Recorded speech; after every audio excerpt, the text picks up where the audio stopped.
Hello, everyone, and welcome to today's webinar brought to you by Oracle NetSuite. Today's program features Plative, and we have Rob McEwen here to talk about the AI plus ERP imperative, transforming business with intelligent integration. I am so excited for you all to be here because this is a very hands-on, very actionable, very example-filled presentation, and I know it's going to be great. My name is Liz Brigson. It's always great to be here as your host. And today we're going to be monitoring the questions box as we always do to give you a welcome and to encourage your feedback and your questions and answer as many questions as we can. If you want to go ahead and say hello and let us know where you're joining from, we'd love to just give you that welcome as we continue on throughout the introduction. So welcome to Miriam and Virginia. Joel joining us from NYC, welcome. Hi, Paul, thanks for joining us today. I'll keep my eye out there as we continue on. I want to make sure you can all download the presentation slides. You can access those from GoToWebinar. Today's webinar is 1 hour. You'll want to respond to at least 3 of the 4 polling questions in order to earn your CPE credit, and you can access your CPE certificate directly from your Incoursa dashboard. I'm on LinkedIn. I would love to connect with you, and I always say a 1-hour webinar is a great way to learn something. If you connect with the presenter and follow the presenting company, then you will have an opportunity to continue learning and have resources available to you when these questions become imperative to your organization. So please go ahead and follow Oracle NetSuite and Plative and Rob as well, and stay connected that way. I want to say a big thank you to Oracle NetSuite for introducing us to Plative. NetSuite has everything you need to grow all in one place. NetSuite supports over 41,000 customers in 219 countries and territories around the world. NetSuite is the world's first company dedicated to delivering business applications over the internet, and NetSuite provides a full suite of cloud-based ERP applications, and that includes financials, inventory management, HR, professional services automation, and omni-channel commerce. NetSuite believes that with unified information, every business achieves their vision. And we are going to talk a lot about unified information today. NetSuite partners with firms like Plative to help customers around the globe in every industry build more efficient businesses and unlock revenue growth. Plative is trusted by thousands of companies that use the Plative integration along with Oracle NetSuite and Salesforce. Rob will tell you more. Plative is a digital consulting firm that helps businesses streamline operations and drive growth by implementing and optimizing Salesforce, NetSuite, and other cloud-based solutions. And I'm really excited for you to see and hear about what that looks like today and specifically how that works with AI. It's a pleasure to introduce and welcome Rob McEwen, who's a Senior Director with Plative. Rob, thank you so much for spending time with us today. I'm really eager to learn from you, so I'll go ahead and turn things over to you if you want to tell us about your background and how you came to the intersection of AI and ERP. Sounds good. Thank you very much. Very warm welcome. We're going to rip through these slides, but before we do, I'm going to talk about a little bit about our journey here at Plative. 2 years ago, we saw a Gen AI tool pop up in ChatGPT, and we were very curious at what it could mean for our company, and we very quickly incorporated it into our workflow, into our business. The first one was simply documenting and taking all of our transcriptions from our meetings and turning those into project meeting review notes and requirements documents. And then we just went from there. So Plative has developed a lot of experience over the last 2 years messing around with these tools and deploying them for customers. So we have a lot of insights we've learned over the last couple of years doing this. We're not LLM developers. It's not what we do, but we want to use these tools to be more productive. So I'm going to talk about how we do this, and I'm going to move pretty quick. Put questions in, please. Daniel will help me. We'll get help on answering the questions. So We're going to talk today about first, trust and reliability in LLMs, in AI, especially when it comes to ERP. What are those challenges and how do you mitigate those? How do you address those challenges when you're needing to roll this out? Because we live in a world where everyone needs to become more productive. We'll talk about assessing readiness. There's some frameworks here that you can use to talk about talk at your own company. Talk about hallucinations a little bit and how to mitigate that in the business context. How to get some of these benefits, where those benefits come from. And then I want to talk about our use cases, our examples of how we interact with it and leverage ERP data with these particular tools. Okay, talk about what ERP vendors can do, talk about what we can do in our businesses as end users ultimately. I am an end user. I'm not a developer. So I simply put in my requests and stuff gets built. And we'll have some next steps. Question, just a general question. Who here, so amongst yourselves, or I don't know if there's a hand raise thing, but who here has a documented AI governance strategy? Probably not everyone. You need to have one. And you're gonna see why here in a moment and how it can make you more effective. So I will keep clicking. So Plative, as introduced, we are a Salesforce shop, we're a NetSuite shop, we do other tools as well. Been around for a long time. I've been helping people get on top of their ERP systems for the last 20 years, basically. We're a top partner in both ecosystems, and we have folks all around the place, all around the globe. We go to market with a couple of different service offerings. We can just launch a company and do very fast and furious implementations. We can come in and provide strategy and advisory. We can do implementations, or we can do a long-term program where we're constantly building on top of your platforms, whatever those happen to be, across a variety of process areas. Could be ERP, CRM, taxes, integrations, commission calculations, AI, etc. We work with a lot of different technology partners. You can see on the bottom there. NetSuite, Salesforce, we definitely love, but we do integration work between Snowflake and Cantata, for example, other tools. So we can talk about a lot of different things. So we're generalists when it comes to technology. We are not religious about it. This is how we use AI every day here at Plative. And I put this up not to talk about every use case, but to show you that it is possible with very little effort, because we do this on weekends, to build connections across a variety of different tools. So what we've built is a little red robot guy we call Plato. He's our agent. She's our AI agent, and can connect to all these different data sets. And I'll show you a little bit of how that looks on the surface, but we connect it to Salesforce. We're connected to NetSuite. We're connected to our BI tool, Tableau. Gemini has a lot of tools around Google Docs and whatnot, so we're connected into Gemini through that. We use it for Google Meet, for Zoom, for all our call recordings.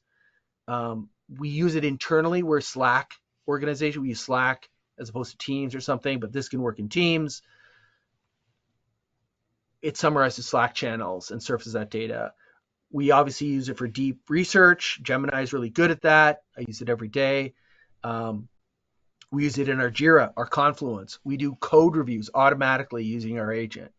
And so all of that in the context of who we are as a business, and that's important, is it has to, when you're using these tools, it's always contextual. So you'll see some of this in a little bit, but we're going to talk about how we actually get there in doing that. Why do CIOs care about this? Why are they freaking out about how do they scale their organizations on this? Ultimately, we're kind of trying to drive profitability, productivity, and take as much load off the users as we can, people like us, without causing a security risk. So let's talk about how that is looking these days.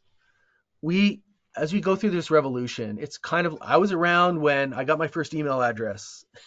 I was around when Windows launched their first OS. So I feel like we're at that sort of time right now. There are a lot of point solutions out there for very specific things. There's a billion AI startups out there. Right now, we're in that early phase where most of the work is solving very specific problems. Soon it's going to get to the business process area where we're being a little bit more creative with how stuff works. And we're going to get to a point where we're foundationally changing the way we solve problems. That is going to happen sooner rather than later. It's happening much quicker than the PC revolution. So with this as a bit of context, we have to think about what's happening on the ground. The majority, I don't have to tell anybody this, but figure it's useful. Most CIOs think that scaling on AI is their number one priority for 2025. So in the C-suite, it's top of mind. The issue being, it's also top of mind for users. Employees want to use tools that make them more productive so they can get more done, sign off early, or tackle more stuff and make more money. 58% of individuals, roughly speaking, are bringing their own AI tools and using them at work. They have a personal Gmail. They have Gemini. They're running stuff through it. They're building their own GPTs. They are throwing data at DeepSeek on their phone. And it's a huge security risk, which is why even more IT leaders feel they can't do this safely. And they're really struggling with it. So if we want to meet the employees where they're at, if we want to give the C-suite what they want for productivity, we have to be able to tackle this. So McKinsey's done a really nice study on this. New stuff's coming out every day. I encourage you to dive deep into that research. What are some of the challenges of managing a quote unquote AI rollout? Very generic term. Well, first of all, you have to think about the entire organization, which means you have to assess all of these applications for security, all these applications for functionality, all these applications for accuracy and whether they actually make people more productive. That is a big job. And it requires everybody in the business to be on the same page with regards to what's going to get deployed, how it's going to be assessed, etc. So that is currently a super big challenge, which the ERP vendors are trying to tackle by putting a lot of that functionality just right in the system. I changed this slide deck last week based on Google's presentation at whatever it's called. The name escapes me. Because things are happening so fast, you as a leader in your department, as a subject matter expert, accounting or ERP, need to stay on top of this stuff. If you don't, you're just going to get left behind, and the C-suite is going to ask somebody else about what they need to be doing. There's lots of good thought leaders out there on LinkedIn, lots of great YouTube channels. Frankly, I do a lot of YouTube watching of this at night, which annoys my children and my wife. But there's definitely, you got to keep up with it. This is a traditional change management problem. You have a lot of rapidly changing technology that you want to get out in front of the users. You need to make sure that your change management focus is there and you are thinking about the actual human beings do this work, so your initiatives don't fail.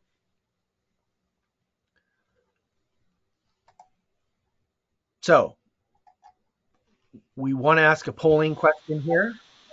If we can throw that up on the screen. Yes, let's go ahead and do that. Thank you so much, Rob. Good introduction, really compelling just to understand those trends regarding AI in the workplace. And so this first polling question for the audience is asking, what is a growing trend regarding AI usage in the workplace? So is it that most employees are waiting for official company tools? Is it that employees are bringing their own AI tools to work? That AI usage is declining due to security concerns, or that companies are just flat out banning all AI tools? So just a great point here to pause for reflection and consider like what we think and how that reflects and agrees with the trends, or maybe there's a gap there between what we think and what the trends actually are. So I see that over 90% of our audience has submitted their response, 94%. So I'm going to go ahead and close that polling question. And let's take a look at the results, Rob. So we have, between these top two responses, 42% of the group says most employees are waiting. 48% say employees are bringing their own AI tools to work. So can you recap some of those McKinsey statistics around employees bringing their own AI tools? Yeah, it's this sort of breaks down along the actual reality. The majority of users, knowledge workers, I should correct, are bringing their own tools to work. They're using DeepSeek on their phone. They're secretly recording meetings so they can generate notes. That's happening a ton, and the employees aren't waiting around. There are some that are. They're saying, "Hey, you got to give me the tools at work," especially in more secure environments. But a lot of people are skirting those rules. So I'm And sure I've heard someone this, out there is recording this meeting right now. yes, I've heard this acronym BYOAI, which is kind of like this bring your own AI to show the trend of employees bringing their own AI to work. But like you said, there are security concerns associated with that. Yeah. Okay, I'm going to get ripping here. So it'll be quick. We need to think about the balance between practicality and trust in AI as we go and deploy these things. So the obvious overcorrection is, hey, make it easy, make it practical. Take all the data on the internet, slam it into your LLM, and away we go. Well, you can't trust that. Reddit is full of erroneous information that the AI has been trained on, so that is tough. Maybe not ideal for work use at work, especially in secure environments. So you can then go all the way to the other side and say, hey, I'm just going to deploy an AI that's trained on my stuff, that looks at the screen of what I'm looking at, and it does what it does. Um, that is also not necessarily great because it doesn't give me the option to do more with it. What we need to do is we need to think about balancing both the trustworthiness of the outputs as well as the practicality of and the scope of what it has. So as you integrate your applications, you think about your applications and then think about how you give context to those tools on your own system. So there's a layer that overlines the data that gives context to your applications and your data inside your key systems, and then so you can start working with it effectively. And that's what we found. This is what we built. This is basically what Plato is here, is an agent that has its own memory, has its own data storage, and has its own back checking of its own outputs and its own reasoning. Oop, I went too far. I think we have another question here. All right, so poll two, let's go ahead and launch that second polling question. Why is it important to have an AI usage policy in the workplace? Will it protect the company from security threats? Will it prevent users from using AI tools? Will it help the company control the rollout of new productivity tools? Got a little bit cut off there, but that's productivity tools. Or will it help ensure that the IT team knows what to develop? So I'm noticing here a divergence between the response choices that are coming in and the right answer. And I think that's helpful, Rob, actually, to like Yeah. have a check-in and then see where what we think might be the case, how that differs from how AI actually and the policies are actually, impacting the workplace. So thank you everyone for submitting those responses. I'm going to go ahead and close that polling question down. And Rob, let's take a quick look at the results. It's seeming like the response choice A, people are really expecting that having an AI policy is going to help protect the company from security threats, but maybe there's a better answer here. Yeah, so I gave these answers or these questions specifically to cause a bit of controversy. They can all be true. In our opinion at Plative, that governance policy helps guide the rollout of tools. You're going to have to roll out these new tools. One of the after effects of an effective rollout is security management, I'm going to call it, and assessment. So we'll talk about that in a little bit, but we view it as an opportunity to roll out more to users rather than sort of stifling or sort of being just like only dealing with the risks.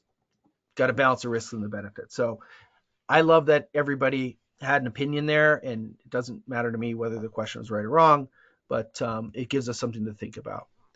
So I'll keep rocking here. So where should we focus our efforts? This is going to be fairly quick, but I encourage you all to use this framework back at the office. We need to think about the user and how much load cognitive thinking they're putting into a problem and the business impact of helping them with that. Okay? So where people are good and humans will always be best is building relationships, being creative. I don't know what happened to my thing there. Creative problem solving and innovating. AI can give us ideas for those things, but that's where humans should really be focused in the knowledge worker space most of the time. Things that are low business impact but require a lot of thinking, those are distractions to the users typically, and there's an opportunity to help users with that by taking off some of the load and just giving them the results and the data. Okay, so it's a strategy there to just help them in their workflow. If it's high impact but it doesn't take a brainiac to do it, then just let's automate it with AI. And this doesn't apply to every business problem, but you have to think about what's useful and what you can get accuracy on. But you want to take the BS off people's plates and automate the heck out of it. And most ERP platforms, that is where the opportunity lies initially. If we're up here, we want to accelerate the human being and their doing things. If it comes down to relationship building, it's making sure before you call that customer, we know everything about that customer. It's giving ideas around our own creativity and just augment it, saying, hey, here's some more ideas.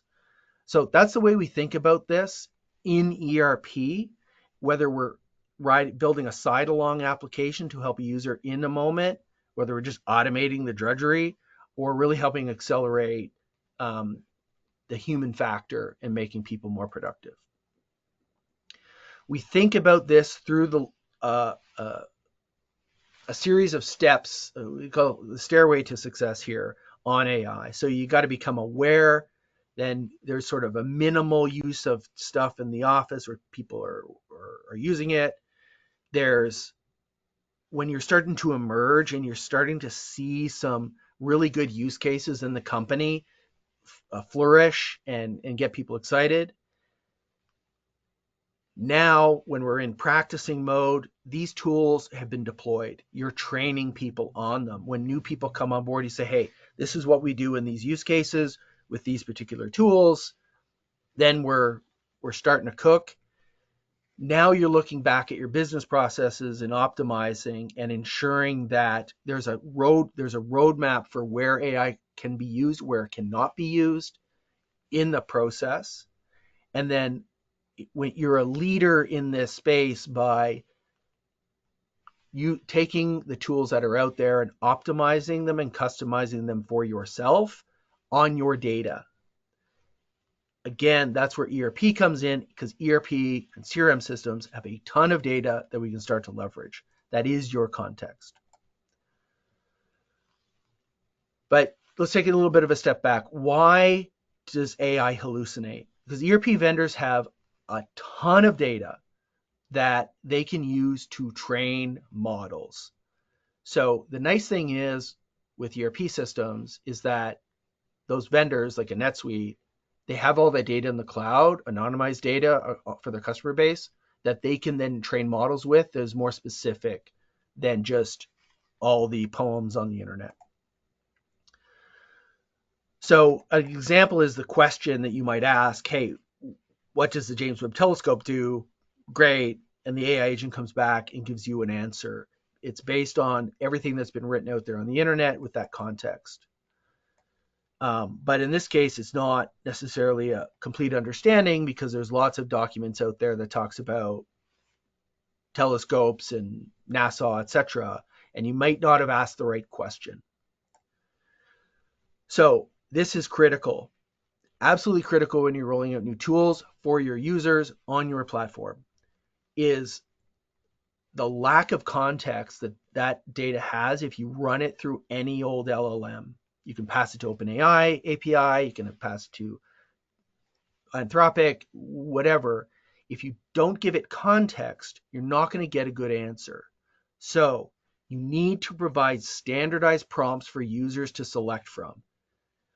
NetSuite has a prompt library. You build it, you build your approved prompts. They can be very long, lots of context. The LLMs can handle this. And you say, hey, based on who I am as a business, et cetera, et cetera. That is 100% critical. That's something we've done at Plative, which I'll show you in a bit. You understand that the AI is simply matching patterns. And then as it predicts and you give it a reply and match, it continues to match that pattern and flow through the and keep building up the context of the conversation. But it's only pattern matching. So if you give it an incorrect pattern, it goes off track and it starts not finding what you're looking for. And you have to watch it. You know, we use Plative a lot here at Plative, or we use AI a lot here at Plative, but a human being checks everything before it goes out. You have to test on your data prior to rollout. That is something we experience. Like, you can't just roll stuff out without actually testing it through and seeing any idiosyncrasies and doing the prompt tuning. Going back to the top here, providing those prompts for providing those modifying those prompts so that they become more accurate over time. We were recording all of our calls and trying to assess customer sentiment. It was just saying everything was red, everything was red, everything was a 1 out of 5. It's because the prompt was over-indexing on customer sentiment when they were complaining about their business and wanting to optimize it in NetSuite or in Salesforce.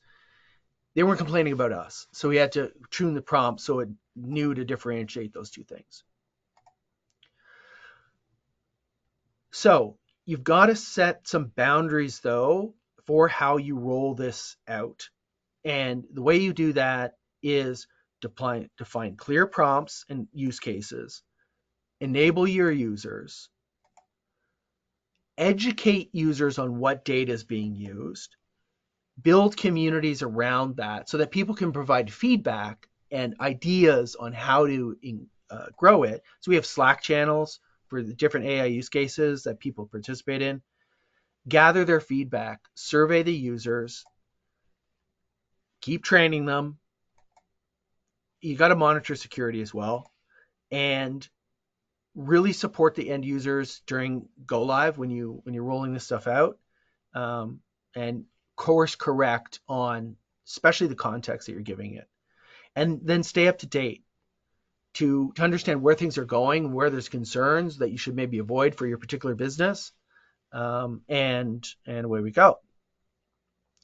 So with that, got another polling question for you, and I think, given my emphasis, you're probably more likely to get it right than wrong. All right, I like that positive expectation. What is one way to reduce the amount of AI hallucination? So provide open access to all data to the AI, or provide standardized prompts for for users that include context around the role, test on historical ERP data after rollout, or rely on AI pattern matching improving over time. So we talked about this. And Rob, I'm seeing that the responses are trending in the right direction. Again, answer B is provide standardized prompts for users that include business and role context. So I'll go ahead and close the polling question in about 5 seconds. And we'll take a quick look here. So we do have a majority of responses coming in toward standardized prompts that provide context. So I think we're all listening. Yep, that's excellent. Please, though, do not. Question number one: do not simply throw everything at the AI that you've got. Um, First, without assessing the security of that application, both in the user interface and in the API. There are differences through all the providers of what they will reuse in a completely insecure way for you when you enter it in the user interface versus when you enter it in the UI. And depending on whether you're using a personal version of that AI or the workspace version, in the case of Google, for example, you can do whatever you want in the UI, and they say they'll keep your data secure. Whereas other tools, when you use it in the personal context, like with a personal Gmail account, for example, they say they can reuse that content elsewhere to train the LLM, which is you can't have if you so don't throw everything at it. Okay. These are also close. Testing on historical data. You got to do that before the rollout.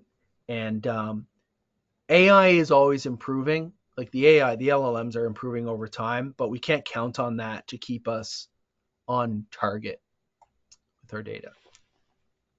So speaking of data, you need to, as a sidebar to all this cool stuff around AI, you need to implement data management best practices. Still, we see them every day. Everything's in spreadsheets. Everything is in spreadsheets, and you can go into Google Sheets and hit the Gemini button and have it analyze that data. That's great, but we need to.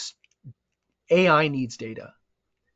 And in order to get the most out of it, you're going to need to start putting it together in a centralized repository. Could be your ERP system. That's a great place for it. We like landing a lot of data. Even if we have a customer on Salesforce, we're going to land a lot of that data over in NetSuite as well, so that we can connect the financials and that CRM data. And then we pass data back from NetSuite transactional data back to Salesforce, so the AI over there can use it as well. But getting things out of spreadsheets into the system is critical. However, and that could include like a Snowflake. You need to get data into a data lake to query it. That's also cool. You need to have a conversation internally around what data actually means. Okay. So having a golden record is one of those nice things everybody wants to have. I can't think of a better word for that. But the data aggregation tools, Boomi, MuleSoft, Celigo, Informatica, the list goes on and on. These systems can give you a master data management tool that can simultaneously sync data across multiple data sets and keep everything tight for the data that you want and need the sameness across all your data sources. So when you ask a question in one system, it's giving you the same answers if asked in another system. So you have to think about how data is managed across the business process throughout all your organizations in the company. It starts with finance, typically, because we have good control of data, we have controls in place, but it spreads out very quickly to CRM, to sales, to marketing. So that's an initiative that has to go hand in hand with it and is a bit boring, but fundamental. We have to evaluate the data storage solutions, etc., and the apps that are being used, the AIs of the world, that they're reviewed and validated as being secure. And that changes over time. You have to make sure that your IT team likely is helping vet that. So it always is part of the process of keeping tabs on that. Here at Plative, we don't roll everything out immediately. Whenever Gemini comes out with a new feature, I always ask, can I use this today? And the IT team comes back and says, no, we're still assessing. And usually a week later, I get the tool provisioned for me. This one is key. Role-based data access. You can't have an AI connect to your system with admin rights. Or read only to everything. You do not do that. The way you do it is you understand the user that is asking a question. You go look to that system using the rights of that person so that they get the answer they are entitled to and nothing more. Okay? So I can't ask what my boss makes as a salary. I don't have access to that data. I could ask the AI to guess, but it's just guessing. Usually what this means is you're setting up single sign-on across all systems so that when you log into where you're asking the AI the question, you actually have access, similar access, it knows who you are to all the other tools. So something to think about, but certainly when it comes to ERP access to financial data is absolutely critical that it be controlled. It has to be done in a role-based way, which modern ERP tools can totally do, not a problem. All right, I think I got a question coming up. So let's see what that question is and see if I properly prompted you to. All right, that sounds good. So here is our next polling question. I think I might have mentioned that we have 4 polling questions, but today we have 5 polling questions. So you all get a bonus polling question. And here the question is, which of these best practices, or which of these, best describes your current ERP AI challenge? Lack of visibility across departments, technical limitations of systems, need for enhanced security measures and controls, or reluctance of management to allow AI usage, or not applicable. So I did have to shorten these answers just a little bit, but which one of these best describes your current ERP AI challenge? No right or wrong answer here. This is just to get a pulse check on the audience today on what the challenges might be. To elaborate a little bit further, asked about the lack of visibility across departments, kind of assuming that lack of visibility is likely due to spreadsheet proliferation. I'm sure that's something that we're all familiar with. B, going a little further, was the technical limitations of either having a current and older systems to integrate with AI. C, need for enhanced security measures and controls that might be specific to your industry, specific to your company, or maybe just the size or the age of your company. So let's see. I'm going to close that poll. Responses here, Rob, are mixed, really across the board, but we can see that option C, having that need for enhanced security measures and controls, received the most votes. Yeah, that's fantastic information, and I really appreciate everybody who answered that poll. It's going to give me and the team back at the base some ideas on how we position some of this stuff. So thank you very much. Let me go back to my presentation.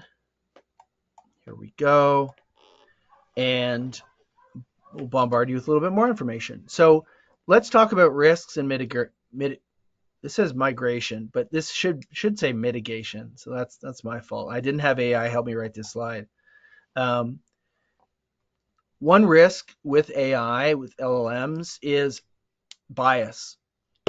Um, we've seen it, we know about it, we've heard about it, we've read about it. A lot of the stuff online could be sexist. It's written in English, so it has a particular cultural view. It's written by Americans, most likely. The Americans sort of dominate a lot of the content on the internet in certain contexts. Us Canadians up here, we're shut out a little bit sometimes. But as you go worldwide, as you go global, you have to think about what data that is. Also, your own data. If you only sell to enterprise clients, well, guess what? The AI is going to be good at telling you how to sell to enterprise clients, not to pivot and sell to mid-market. So you have to really test different models and spend time adjusting the prompts to get what you want and rolling in new data wherever you can. There are often errors that can happen with the usage of these tools. So people can throw the wrong data into the wrong system. They can they can ask it the wrong question type, trying to get a particular type of response. When humans are involved, there's always a little bit of chaos in terms of how things are done. We had situations at Plative where people would use this incorrectly when going to speak with a client and then give the client the willies. Like, how do you know so much about me? This isn't cool. So you have to test. You got to train. You got to tell people what it's useful for and when you shouldn't use it. And also do some automated error detection because you can use the AI to assess itself against a different set of contexts, and that can be useful for identifying errors. And apologize if you hear my wife's new puppy barking. Cybersecurity vulnerabilities and data protection is huge. You saw it in the last poll. You have to have an AI governance policy. You have to have a data governance policy. Your IT team is typically the ones who do this, but they should do threat assessments across your various software tools. They should be checking access controls.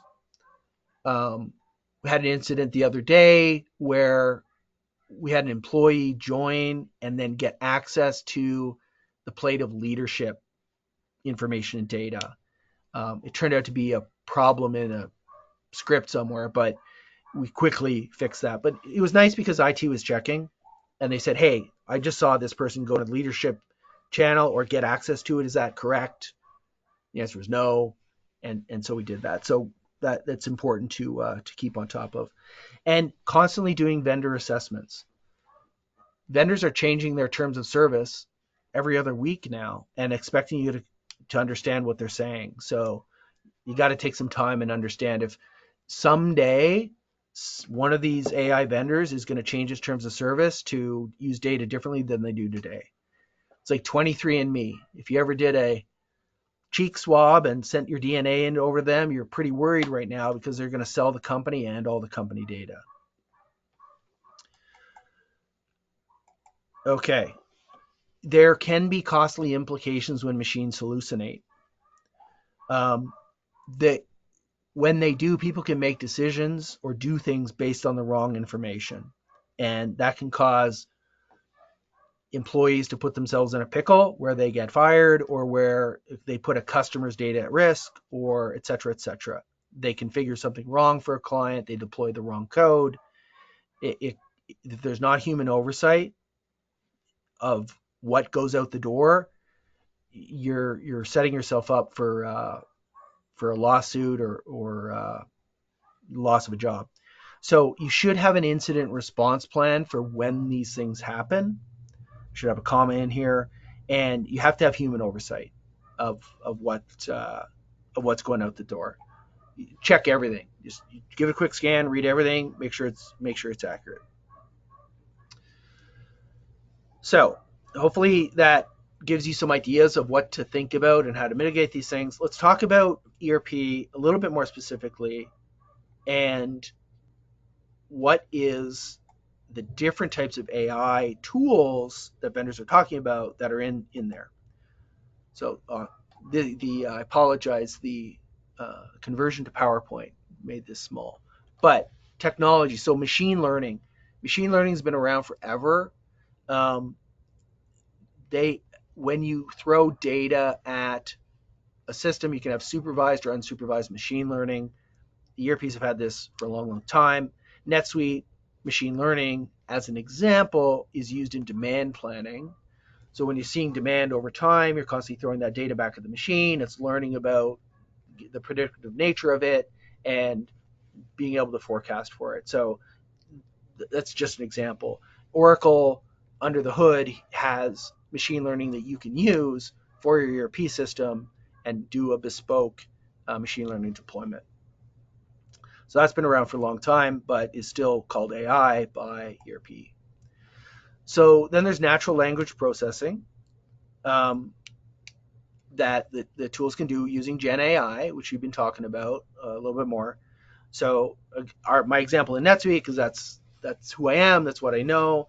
They have Gen AI libraries, but they also have Gen AI scripting that you can go and query the scripting language. You can go and query their Gen AI with SuiteScript and get a response back from it. So you can start to code your own um, your own chatbot, your own GPT, your own Gemini style thing for your system. So I'll show you that in a second. Then there's optical character recognition. This is again really based on machine learning, but for converting text and images into something. So that could be something like NetSuite's bill capture, or I think the same thing exists in QuickBooks, where you send it in an email with a PDF. It looks at that, says, "Hey, this is a vendor bill," goes and reads through it, creates a transaction, creates all the lines, creates all the amounts, posts to the right account, and you just have to review it. And that works. A lot of tools have that, but it's important to know its limitations. We also have we built in to NetSuite's field service the ability for a rep to take a picture of a job site and do any number of things, put serial numbers into the system, assess the site for risk. We have some folks who put in power systems so they can assess the site for risk, or just, hey, here's what I did, and have a description come back of what was done on the job site, stuff like that. So that's all possible. Predictive analytics. This is typically a BI function, a BI tool function, but a lot of tools now have baked in predictive analytics that you can use against your own data. The same sort of things apply as we were talking about before in terms of data management, data accuracy, data definitions. One thing I didn't hit on that I do want to, we'll talk about it here, is the data definition. Your company has to sit down and understand, what does it mean when you say revenue? Really, what does it mean when you say bookings? What does it mean when you say EBITDA? And where does it go to look for that data? So that's a thing that's going to happen. It's got to happen across multiple systems. Then there's single system AI agents. So Salesforce has like Agentforce. It's a really great example of a single system agent. We have multi-system agent in our Plato example here at Plative, where we connect it to a bunch of different stuff so it can do its thing. Happy to show that later. And then there's coming is agent to agent communication. We're now living in a world where agents are talking to each other, discovering what the other agent can do, and having a conversation back and forth, returning data. That is real. That is real today. So we want to realize the benefits of this. I've got my eye on the clock here. We want operational efficiency through automation. We know when and how to do that. We want to make better decision making, better predictive analytics.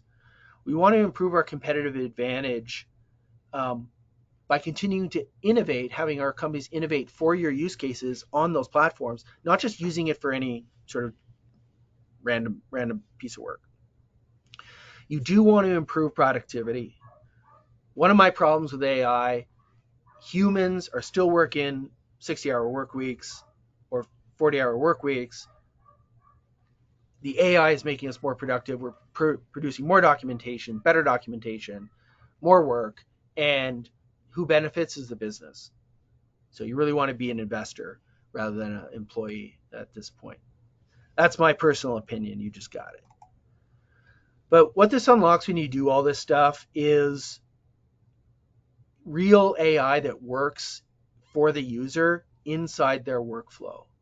What I'm going to show you in a second is how we use Slack and we can interact with our data wherever it may live inside of Slack. So I had a little GIF here that's running, but we use Slack as the front end for all this because that's where users work every single day. You can also put it elsewhere.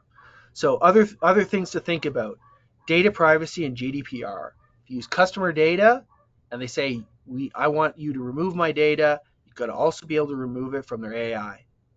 The AI tools you have used their customer data in. That's unanonymized. So ERP companies typically have this covered when they deploy these tools. So whether it's HIPAA, the California law, or GDPR in Europe, they have it covered. So that's one of the advantages of using ERP tools. Fairness and bias. Companies like NetSuite have large data sets to train AI on. That's great, but you have to be aware of your own data and how it reflects your history, not your future, that data. And got to be careful. AI is going to change our jobs. It 100% is going to change our jobs. Who's employed where? And so you need to think about the impact of this and taking people who are doing routine work that AI can replace and putting them on more human, interactive, creative type pursuits. There's lots of productivity to be gained there. And so you're going to have to manage that change and retrain those folks. And the opportunity is to retrain those folks, not just kick them to the curb, because there's still lots of work to do. Okay. Just something to think about. Take a moment, jot it down. What are those use cases that you really think is going to help in your organization? Hopefully I've inspired you a little bit. But as you write those down, I'm going to give you a framework here to think about. This is one of the things that we would deliver to a client, like just very upfront, about how to think about their process and what are all the things that can be modeled in AI. So whether it's marketing, sales, CPQ and billing, e-commerce, support, you can use AI throughout these things.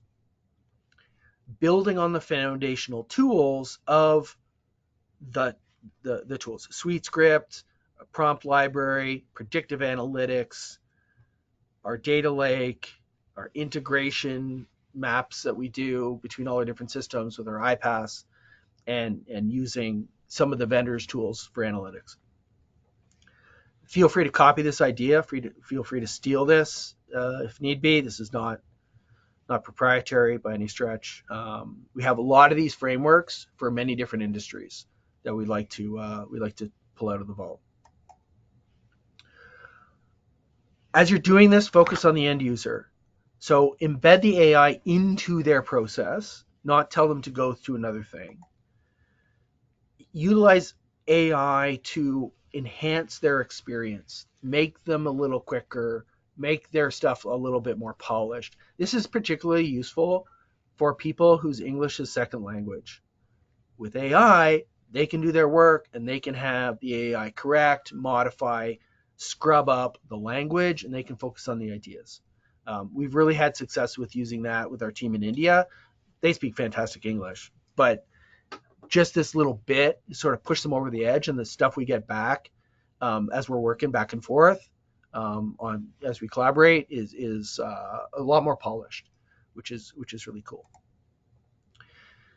So integrate AI tools that complement the existing workflow, provide centralized governance over data, over AI, for security. That's definitely something you've got to do. And keep a consistent user experience. Think about that user experience that you're deploying for the accounting team, for the sales team, for the support team. It's all the same. That's what we believe is the best.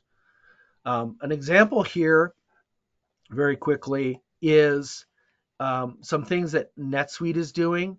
It's a little hard to see. I don't think this resolution is that great, but this is financial exception management, where it can come in and see your financial transactions, and it can look for things that look odd compared to what you've done before.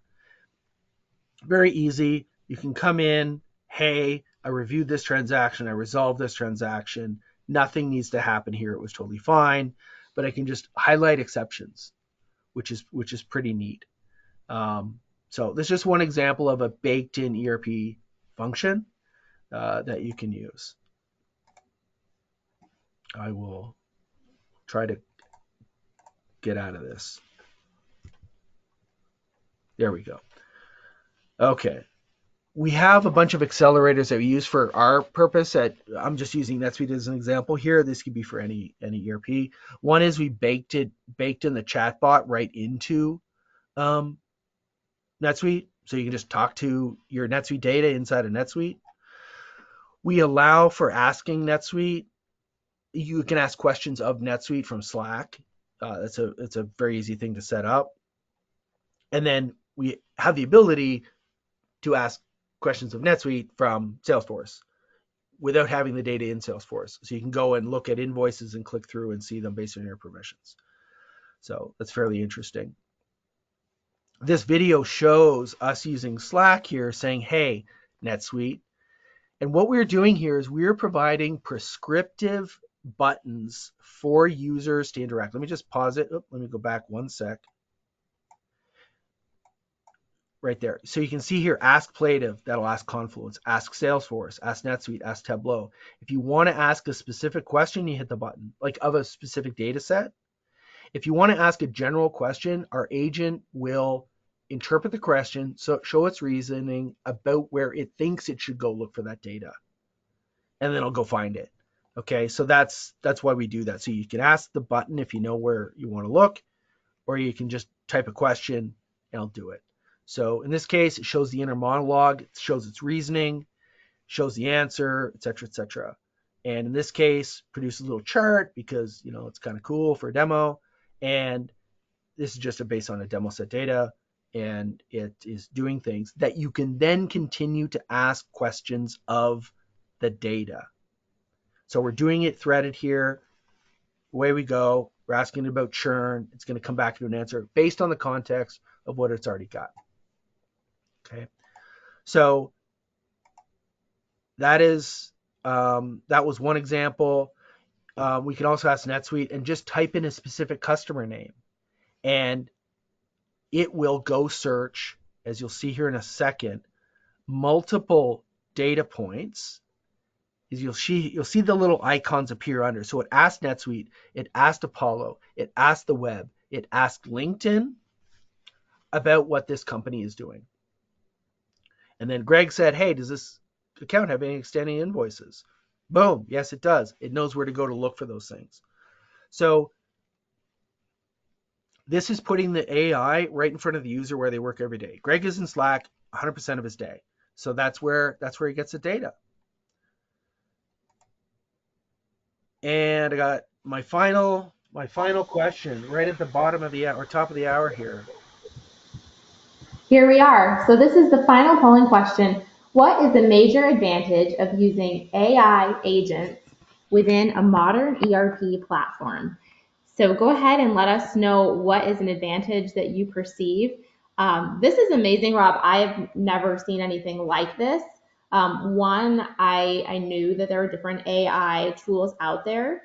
I thought they were, specific to maybe Google or Microsoft or, OpenAI with ChatGPT. It's really incredible to see them being used together and how they can be like integrated with Slack so that then you can communicate with it in a really user-friendly way. So that's amazing. I'll leave the polling question open for a few more seconds. I wanted to get back to your question for the audience, asking what are the most intriguing ERP AI use cases for you? And Ashley wrote in and said it would be interesting to have the AI perform reviews of manual journal entries. So unexpected account combinations, maybe just screening for required fields. Yep. And so I want to say thank you, Ashley, for writing in with a use case. Really cool to think about everything that can be done and accomplished with the tools and the configuration that you've presented today. Yeah, that'll be in NetSuite's next release, do believe, doing exactly that. But Awesome. I did have one more slide just to sort of tease the users here, um, and that is stay on top of this. Right now, people are building agents to talk to them using often something called MCP. Google's calling it A to A, agent to agent. Uh, there, this is going to be the way things are built. You can already go online and start building your own agents just using words and do that vibe coding the kids are talking about these days. So these agents are going to be able to talk to each other, discover what they're each capable of, exchange information, vet that information, and then do things with it and take action. So it's a brave new world. Everybody hang in there, and it's going to be interesting times, even though that is a bit of a curse. Well, thank you, Rob, so much. Really, really great to meet you today and hear everything that Plative is doing, integrating with NetSuite and Salesforce and the other tools and apps. So, want to just give a quick close here. Thank you all for joining us. You'll be able to have your CPE certificate. You can access that from your Incorsa dashboard. The handouts are also available from your Incorsa dashboard. We'll upload the recording a little bit later today so you can access that. You're welcome to share it with your teams, have a lunch and learn. And when you close, you'll be able to complete the course survey. We always appreciate your feedback. So thank you all so much. Thanks, Rob. Thanks again to Oracle NetSuite, and we'll look forward to having you back with us again soon. Take care.